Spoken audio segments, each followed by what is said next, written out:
Today is the 26th day of November 2014. We are here at Savitri Bhavan. For me, one of the great lights of Auroville, next to the Madhya Mandir.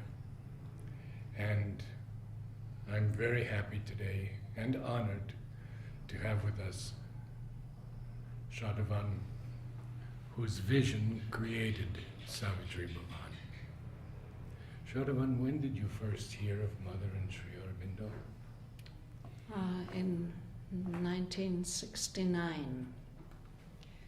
It was probably in April or May, and somehow I like to think that it was on the 23rd of April, 1969.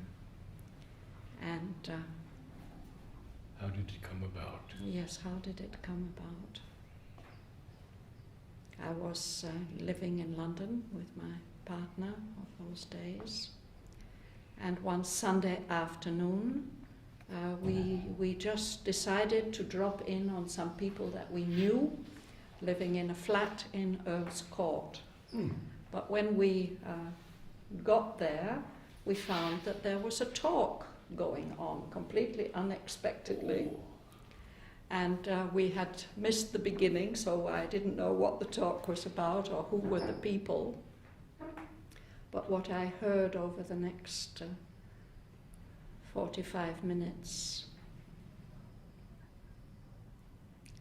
seemed to answer all the questions that I had about the future of my life, the course of my life, what to do with my life.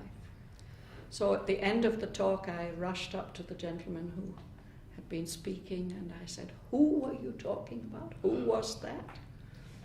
And he said, "Sri Aurobindo." And I was astonished. I thought I've been searching for, by that time, I think 7 or 8 years, and I've read everything and I've looked everywhere. How come that somebody like that existed and I had not heard about him? How old were you then? I think I was 26. And I guess you found bookstores with his books? Well, at that time, this is an interesting part of the story, that at that time there weren't any bookstores in London where you could buy Sri Aurobindo's books. Fortunately, the gentleman I met, you might have known him, his name was Jobst Mühling.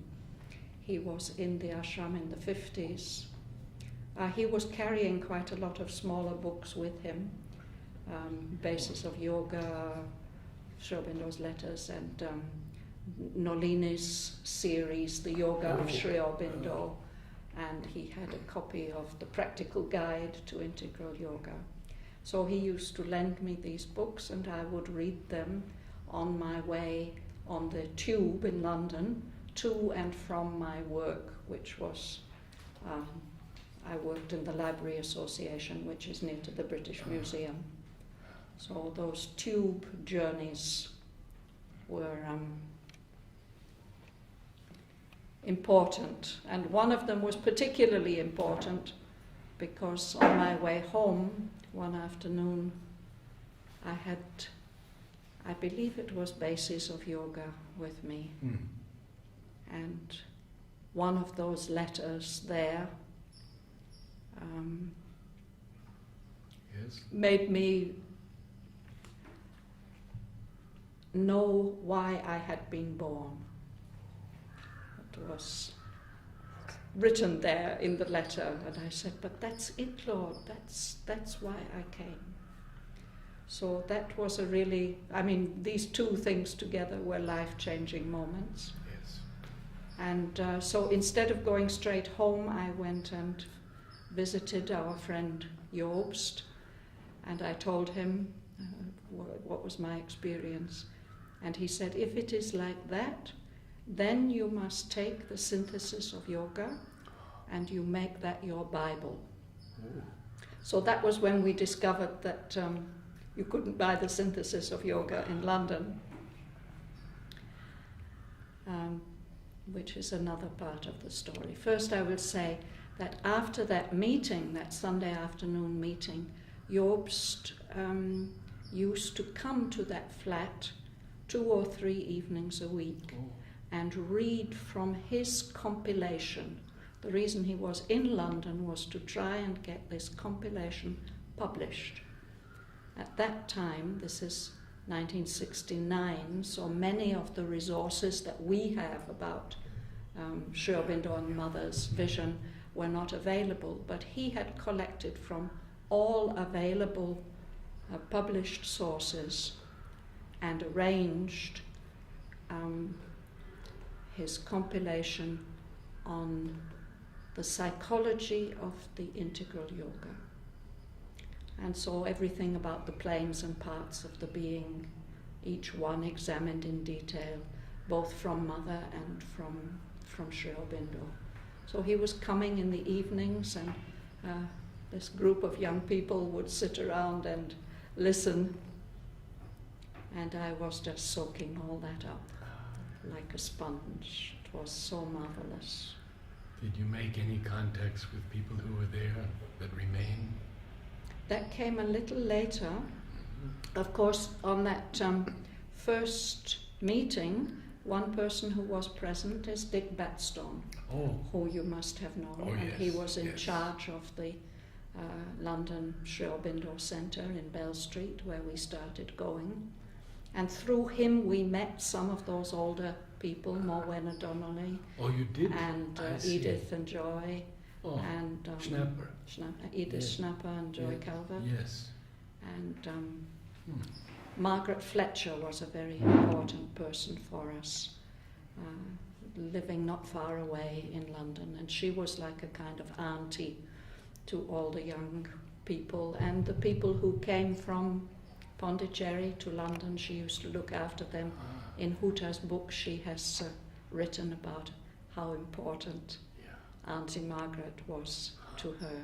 Yeah. And had Morwenna Donnelly had already written her book. She'd already written her book. One other thing I should tell you about that time was that when we learned a little bit more about Sri Aurobindo, I discovered that where I was living was just across the road from St. Paul's School, where it stood very prominently in a field by itself, and I used to pass it every day on my way to and from work. And just a little way away was the Cromwell Road, and we looked for the house where he had stayed there. So that was interesting. And that group there in London and Cambridge, they were based a lot in Cambridge, they had been formed by Purani when he was in London in the 50s. And I think I didn't meet Aurobindo Basu at that time, but he was already then teaching in the University of Durham. Durham, And yes. he was an important member of that small group of Aurobindonians in London in the 60s. He told me that he had written to Sri Aurobindo asking to come to the ashram. Yes. And Sri Aurobindo said, I've spoken with Mother, and we think you should see a bit more of the world. And it was 16 years before they let him come. It's 1968 he came. Yeah. So, at this point now in your life, what is happening? Now? No, at the age yes, of 26, at 27. 26, 27. Yes. Yes, well, I felt the synthesis of yoga gave me, and the overall vision of Sri Aurobindo, which Jobst had shared with us, that gave me everything I needed to live the rest of my life, and I didn't feel the need to go anywhere or do anything different. Just one has to live what has been given. But my partner was very eager not to continue living in London, not to continue living in England. In fact, we had already left England and done a lot of travelling, and it was more or less an accident that we were there at that time.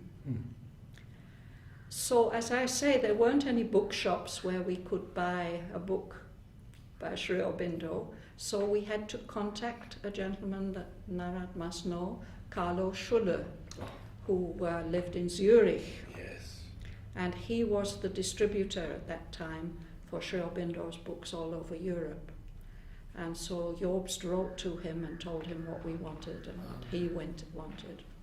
And when the packet of books arrived, it also, along with it, was the first literature about Auroville, which had just been founded the year before, February 68. Yes. So Jobst also was seeing all that material for the first time. And when my husband saw that stuff, he said, that's it, that's the place, that's where we must go. Oh. So Jobst told us, well, then you must have your photographs taken and you must write to the mother. So we took our photographs in one of those little booths, and Jobst thought we were being ridiculous. You're sending photographs to the mother and you do it in one of those machines. But we were young and naive, that's what we did. We wrote to her and that we've heard about Auroville and we'd be very interested to come. So we got a letter back, not from the mother, but from Navajata. It was from Navajata, from society, but it must have been signed by somebody else, I suppose, saying that the mother has accepted you for Auroville, but it's no use coming just now, please wait some time. Interesting. So we wrote back and said, are you going to let us know when it's time, or must we write again? And the second answer came back saying, we will let you know, but you are also free to write if you wish. So then, what happened then? Then, well, there was, as I say, a small group of us. And in this group there was the idea, since we couldn't go immediately to Auroville, to start a small commune somewhere in the country out of the town. And we set off in a traveller van and well, I won't go into all the details, but we found eventually quite in the northwest, in beautiful country, in the most glorious place. When I think back now how magical it was like something out of the Lord of the Rings. What was the area? It's southwest of Manchester, and now it's actually already Stockbroker Bells, that field where we live. It's completely lived, it's completely spoiled. But at that time it was really untouched countryside, English countryside. There was a river and beautiful meadows all around, and there was a little 300-year-old stone cottage in a garden, and we were able to move in there, and we devoted ourselves to handicrafts, and we walked to the local market town every second week or so to do our shopping and to sell our produce. And we had a friend in London who used to take things to London and sell and bring us back things. Did you have a name for the place? It was called the Pingle. The house was called the Pingle, and the village was called Winkle. And it was near a place called Wild Boar Clough, which I'd been hearing about. I grew up not far from that area. Wild Boar Clough, it seemed to me a very, a clough is a cleft, a valley. And I was very thrilled to be living near Wild Boar Clough. We used to go walking in that direction, and there were no more wild boars there, but there were kangaroos, there were wallabies. We actually saw them. Anyway, this has nothing at all to do with Sri Aurobindo. How did there come to be wallabies in northwest England? That's the question. Somebody had a private zoo, and there was a terrible winter, and the snow filled up all the enclosures, and the animals wandered out, and they had all disappeared except the wallabies who adapted. How long did you stay there? About a year, I think. Yeah. And then? And then one day I received a postcard from Jobst from the airport in Munich. He was leaving, saying, "Leaving for Auroville. Hope to see you there soon." And all the rest of the group had been saying, "It's time, we have to go to India now, we have to go to India." So they were all planning to go overland. And I said, "I've done that trip 3 times already. I do not want to do it again. If I'm going to India, I want to go by air." So they kindly bought me a ticket, and I came on ahead and arrived here 44 years ago. November 12th, 1970 is when I arrived in Pondicherry. Tell me about your time in Pondicherry. Or did you move out to Auroville soon after? I moved out to Auroville on the 19th of November. Oh. I was in Parc au Charbon for now Park Guest House Right. for just 1 week. Did you meet Mother at that time? Yes. In those days, in order to join Auroville, you had to have a photograph taken. I had a new photograph taken on Nehru Street. He took a very, very flattering portrait of me. And there was an application form to be filled in which all the questions that the entry group ask you nowadays, they were there. And we had to take it to one of 3 people. One of the people was Monsieur André Morisset, the mother's son, and another one was Narad, and the other one was Roger Anger, the architect of Auroville. And Jobst, out of his background, advised me to go to Roger. And he took me to meet Roger in his then office, beautiful old Pondicherrian building, which had been the State Bank building, near to where Reggie's guest house later was. Beautiful place. Old Pondicherry house with big garden and pillars and so on. And on the first floor there was the L'Avenir d'Auroville, the architect's office. And that's where I met him. And when he had a look at my application form, he saw that I had done some work with children. I never wanted to be a teacher, but in the course of my journeyings and so on, I had done some teaching, and I had been looking after children as an au pair. So he said, "Mother's pushing us, we have to start a school in Auroville. You can do that," he said. So he was so sure that I could start the school in Auroville that he took me to see the mother at his time. He used to see her every morning at 9 o'clock, I believe. And so on Friday, I think it was a Friday, November 19th, we met at the ashram, and he took me upstairs with him. I had to sit on the stairs leading up to Mother's room, the inside stair. Until you were called.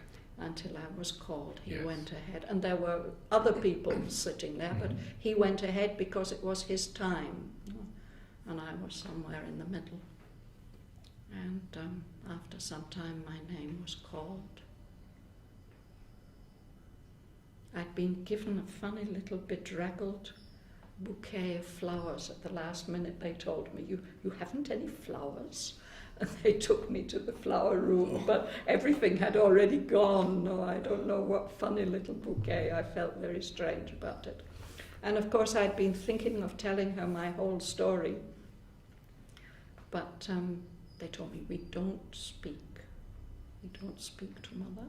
You just let her look into your eyes, and she will know everything she needs to know about you.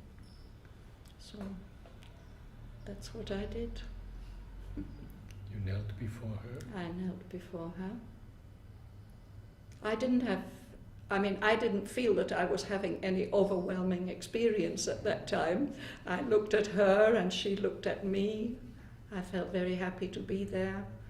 And then she gave me a white rose and I realized now it's time to go, and I touched her feet, and I always feel bad because I think I touched her feet too hard. Nowadays I hear that Mother had bruises, from people touching her feet. I feel very sorry about that. But then I just drifted out of the room and everything was gone. I had forgotten completely about Roger and Auroville and everything. I was just drifting. And Roger had to come running after me, and somebody else had to come running after me because I'd left my bag behind somewhere. But he said, Mother says yes. And that was a very, very special moment of meeting with Roger. I realized that somehow the psychic being must have been open, and at that moment we had a contact which lasted throughout his life, although we were never very close, but somehow that thing was always there. And down at the bottom in the courtyard, Jobst was waiting for me, and he was very happy that Mother had said yes. And so he took me to meet Monsieur André, who had his room on the other, the west side of the Samadhi courtyard. Right. And he said, you want to go to Auroville? He said, in Aspiration they're living 3 people to a room. There were some...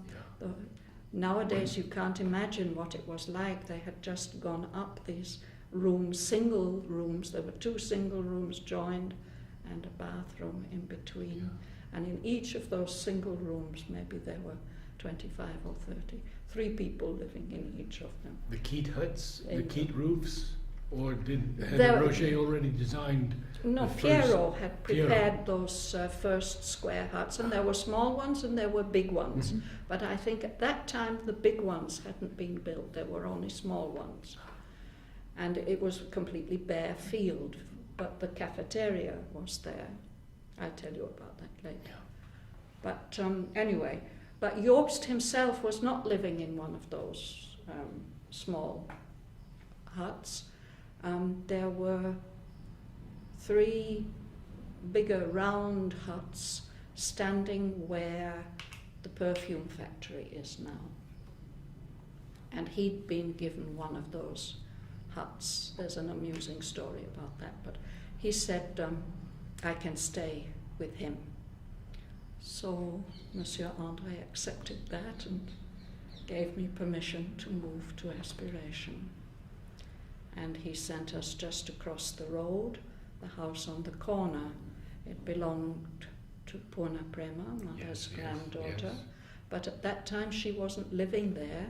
It was the Auroville office. Okay. And downstairs at the front, looking towards the ashram, there was a room with an exhibition about Auroville. I remember it well. And Navajat had an office upstairs. Shushila used to sit up there. I had already been there when I arrived the very first day. They had sent me to meet Shushila. And at the back there was Henry Bell, whom you might remember, who was in charge of Auroville transport. He was somebody who'd come from East Africa with his wife and daughter. Maybe there was more than one daughter. I remember one daughter. He composed the Auroville song, which nobody now remembers. I can't remember it, but he had it. And he was in charge of transport out to Auroville. And he said, well, it's pouring with rain. I forgot that detail. It was pouring with rain. I don't know whether they'll be able to get down the canyon, but if they can, they'll be here by 11:30, and you can go with them. What was his name? Louis, the driver? Louis drove the bus. Oh, he drove the bus. But it was Jean-Claude, electrician Jean-Claude, who was driving a really beaten up, absolutely stripped down white Citroën van, which was the standard transport before the school bus. Yes. And so I got into that and arrived at Aspiration and the cafeteria just at lunchtime, I think, about to be lunchtime. And Navodit came out and met me. Oh.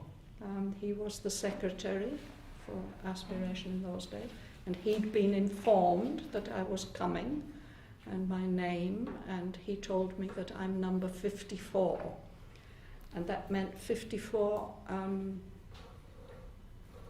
on the list of residents of Auroville.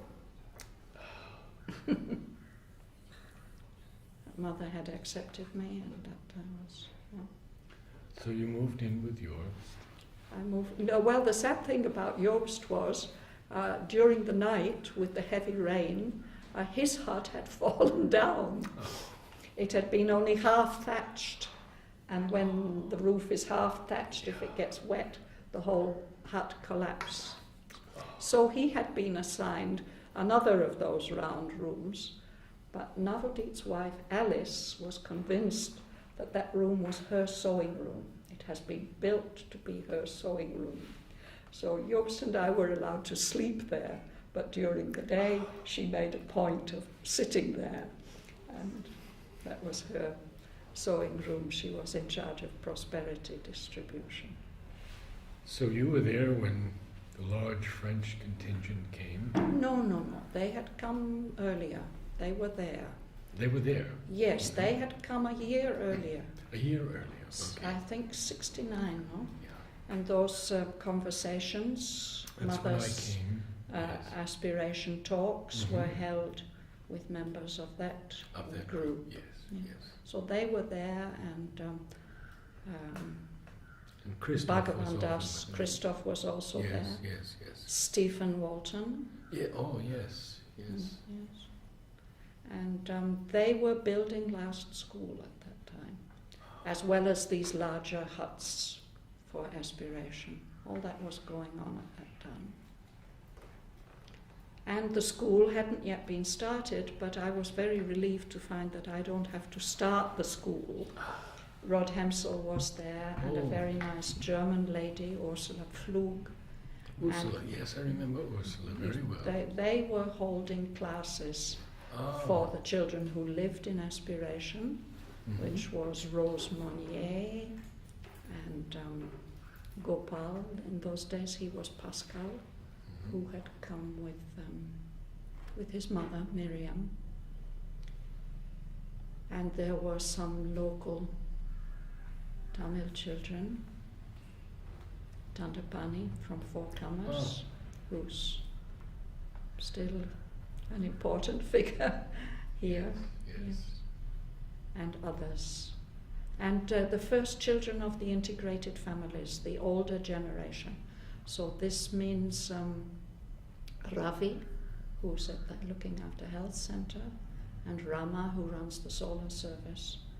And there was one more. And then their younger siblings started to join us. But it was when I arrived, it was just the older ones who were going to these classes, learning to read with So when with did you Ursula. when did you finally begin teaching?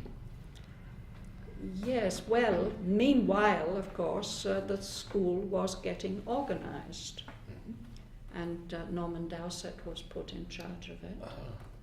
And the school was opened on the 16th of December that same year, so just a few days after I arrived. In between came my first darshan, November 24. And that's when I saw Mother on the balcony for the first time. And on that day again I had one of these very special inner experiences when we crammed into that white Citroën van after seeing Mother on the balcony to go back, and by then it was getting dark, And really we were all like crammed in like in the tube in London, standing up, no sitting room, anything.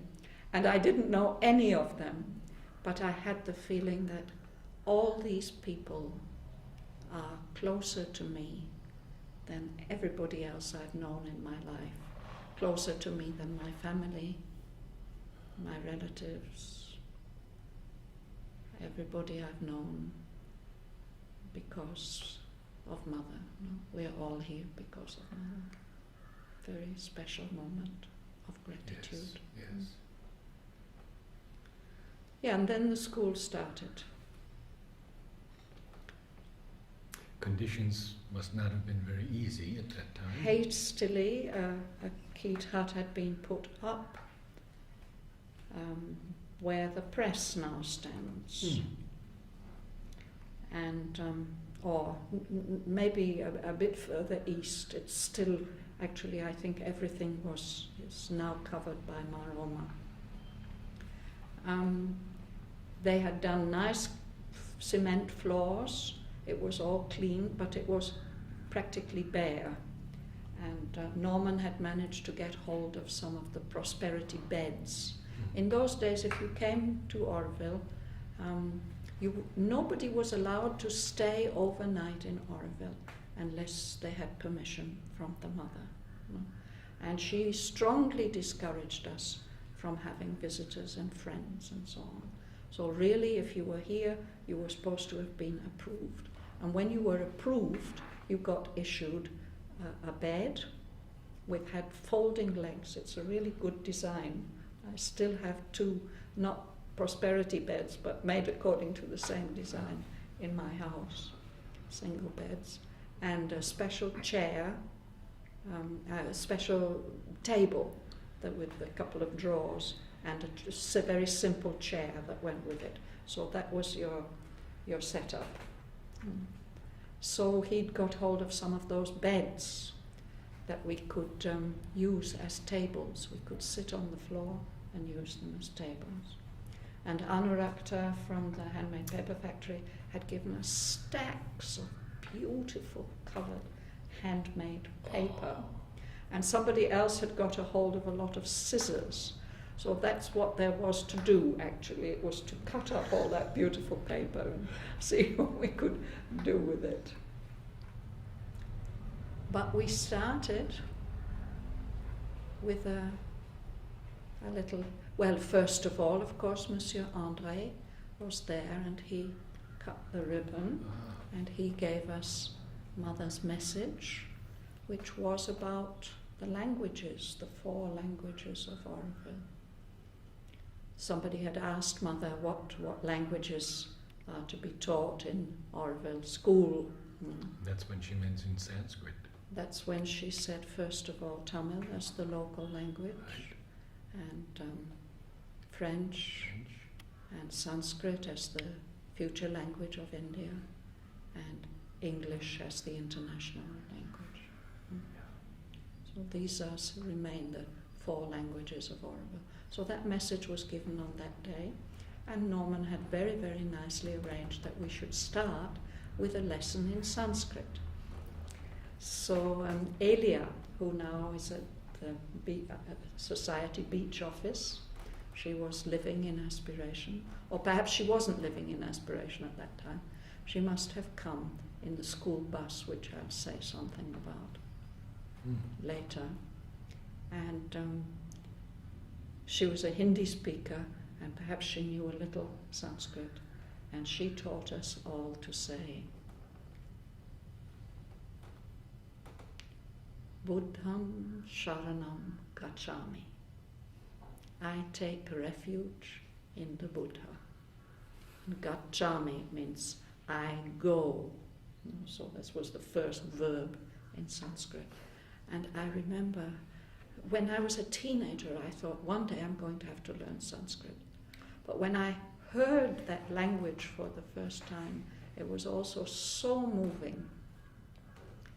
And later on, we had a real Sanskrit scholar who worked with us, Ganga, she and her husband, Krishna Iyer. They lived in Promes. They came a little later. and eventually they left for New Zealand. But she really knew Sanskrit, so she gave us Sanskrit lessons. And later on, as the school developed, it became a feature that there would be an assembly every morning, and we would sing Sanskrit songs together, and Deepshika used to lead us for that. But that was probably a year or more later. So the school bus, since it's been mentioned a couple of times, please. I think it must have made its first appearance on that day, on the 16th of December 1970, with Louis Swami, who was a gigantic Tamil middle-aged man. At least that's what he seemed to me then. With one eye. And, remember his one eye? I didn't remember. He only had one eye, but he was a good driver. And this bus was painted blue. And on this vast empty plain of Auroville, you can't imagine what it was like in those days, with our 2 or 3 roads. This bus would approach like a blue dragon with a big cloud of dust on. He would be hooting the horn. And the real function of the bus was to bring the children to school. Many of the children were still living with their families. Many of the families that had been accepted for Auroville were still living in Pondicherry. And because of that, a kitchen had been set up there, where the beach of Shraddhavan Society beach office now stands. There was the prosperity office. Prabha Ben was in charge of it, and she had set up this kitchen where the Aurovillians who were living in Pondicherry could get their meals, and Aurovillians who were living in Auroville, when they went to Pondi for work, they could also get their lunch there, and there was even a place, shade on the roof where you could rest until it was time for the bus to come back to Auroville at 4 o'clock in the afternoon to pick up the children and take them back to Pondi. So, and on the way from Pondi, it would go up the Jitma Hill, past Promise. There were several children living there. Piero and Gloria were there. I lived next door to Piero and Gloria. So you were living there? Yes. Yes. So at first there was Marta, their elder daughter, and then Miriam? Did Miriam Miriam came about a year later. She came in September 71. Mm-hmm. There was Marta, but there was Raphael. He was living with his parents at Oro Orchard. And, yes. They were from New Caledonia. Exactly. Yes. They were working with And Sharad. his father was an organic gardener. Exactly. Yeah. Yes. So Raphael must have been about 7 or 8 He was at that 7 time. at that time. Yes. And there were Mercier was his Mercier father, was his right? name, yes. Bhumiwala was living there, and he had 2 boys. Popo and Pippi lived there for a while. Yes, But but they know didn't have exactly. any children. No, they didn't. No. But I'm thinking about the kids who were coming to the school. There were these 2 he was called Bhumiwala? No? Bhumi. Yes. What was his son called? Jehangir. No, Jehangir was another boy. Rishad and Jehangir came later also, passable. Anyway, and then it passed by Certitude, and there were Sharma's children. There was, Renu. we called him Taddy in those days. Taddy, now he's right. Erisa, and Hero, and Renu. And Renu. These 3, yeah. And later on, at the workers' camp, Matrimandia workers' camp, but that wasn't founded then, that came also about a year later. There was Jack and Mary Alexander and their son Satyavan. Yes. So like that, they were picking up kids from around, and then the kids who came from Pondi. So the bus arrived, and that's when school started every morning. Let's take a few minutes break, Okay. and we'll continue